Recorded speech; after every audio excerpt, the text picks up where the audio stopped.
I really like my backpack. It's nothing special, just a plain old Element rucksack.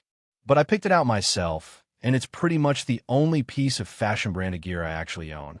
I remember back in middle school, kids would go wild over Element stuff, so it carries a bit of nostalgia for me. A few years back, I was road tripping across Canada with my backpack in tow. We stopped in Hope, BC, for a bite before continuing on to Kelowna, where we'd booked a couple of nights. I'm not exactly sure what happened, but when we arrived around 9 p.m. and started unpacking the car, my backpack was nowhere to be found.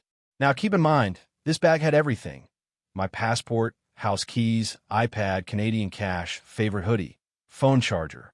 I immediately feared the worst. Maybe we'd forgotten to lock the car back at the diner, and someone had taken it. I couldn't remember bringing it inside, which didn't help my peace of mind. That night, sleep was hard to come by. The following day, I rang up the diner just in case I'd left it behind.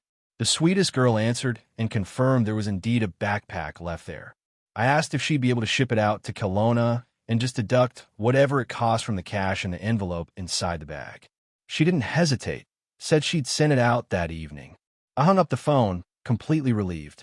Unfortunately, since it was the weekend, it didn't reach us before we had to head off for a week-long camping trip through Alberta down the Icefields Parkway. So I asked our Airbnb host if they'd mind forwarding it to a UPS drop point in Calgary. Again, just take the shipping fee from the cash. She agreed without a fuss, and I left for a week in the Rockies with no signal and almost nothing I needed to get home to Europe. But honestly, it was a fantastic week. I almost forgot I was missing half my life in that bag.